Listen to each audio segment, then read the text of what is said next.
السلام عليكم. في السحلات اللي فاتت اتكلمنا عن العجز المكتسب وتجارب سليجمان مع الكلاب.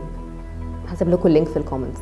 السؤال بقى، ما احنا كتير برضو بنشوف ناس بتفضل تحاول وتفشل مرة ورا مرة من غير ما تيأس. هو احنا بنيأس ازاي؟ انا جدنا عادل ودي سحلتنا النهارده. احنا كبشر بنحب نلاقي تفسير اللي بيحصل لنا، بالذات لو اللي بيحصل لنا ده مش عاجبنا.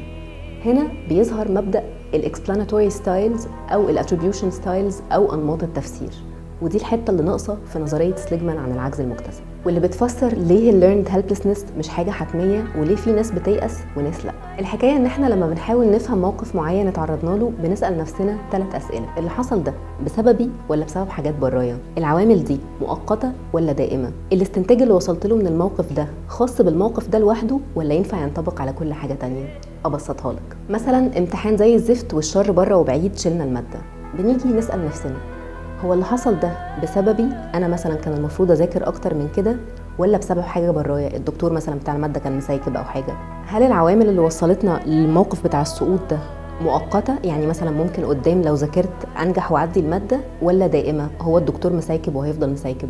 واخيرا، هل العوامل اللي وصلتنا للموقف ده مقتصره على الامتحان ده بس، ولا عامه على كل امتحانات الماده او كل امتحانات الكليه دي او على فكره الدراسه عموما؟ كل واحد فينا ليه نمط او ستايل في الاجابه على الاسئله دي. الانماط دي هي اللي بتاثر على الطريقه اللي بنتصرف بيها في المستقبل. في انماط ايجابيه بتساعدنا نتعافى من الاذى اللي حصل ده ونتصرف بشكل احسن قدام، وفي انماط سلبيه وهي دي اللي بتخلينا نيأس او نفقد الامل. طيب هي الانماط التفسيريه دي بتتكون ازاي، ولا دي حاجه احنا بنتولد بيها؟ سؤال حلو. الأنماط التفسيرية بتتكون في نفس الوقت اللي بتتكون فيه نظرتنا لنفسنا وللعالم، والأهم لتأثير أفعالنا على اللي بيحصل في العالم، يعني في الطفولة وفي المراهقة. وللأسف في هنا خبر مش حلو بقى: الأطفال اللي بيتعرضوا لعنف أو ضغوطات كبيرة أو أذى أو ظلم متكرر وهم صغيرين بيبقى عندهم فرصة أكبر في إن هم يكونوا أنماط تفسير سلبية تفضل معاهم طول حياتهم حتى بعد ما فقرة الطفولة القاسية دي تنتهي. ولكن الخبر الحلو إن الأنماط التفسيرية دي مش حاجة نهائية، ممكن تتغير. طبعا مفهوم ان الحاجات دي كلها مش سهله ومحتاجه وقت ومجهود وتركيز، والثيرابي عايز فلوس وعايز حد عنده استعداد يصدق ان الثيرابي مفيد اصلا، والصبر عايز صبر لوحده.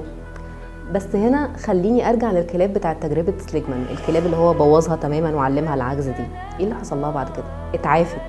ايوه، الخطوه الاولى كانت ان العلماء شالوا السور اللي فاصل بين القفصين وبقوا يقفوا على الناحيه الامان من القفص ويندهوا للكلاب علشان تيجي. بعض الكلاب استجاب واتعلم بعد كده لما يسمع صوت الصفارة ينط لوحده على الناحية الأمان. بعضها ما استجابش، ودول العلماء مسكوهم شالوهم هيلا بيلا وعدوهم من الناحية المكهربة للناحية الأمان مرة ورا مرة، لحد ما الكلاب اتعلمت تنط من نفسها وتهرب بعد كده مجرد ما تحس بالصدمة الكهربائية أو مجرد ما تسمع الصوت أصلا. ويمكن احنا كبشر مش محتاجين أكتر من كده فعلا، حد بس يطمنا ان القفص مش كله مكهرب وياخد بإيدنا نعدي السور مرة ورا التانية لحد ما نتعلم نعديه لوحدنا.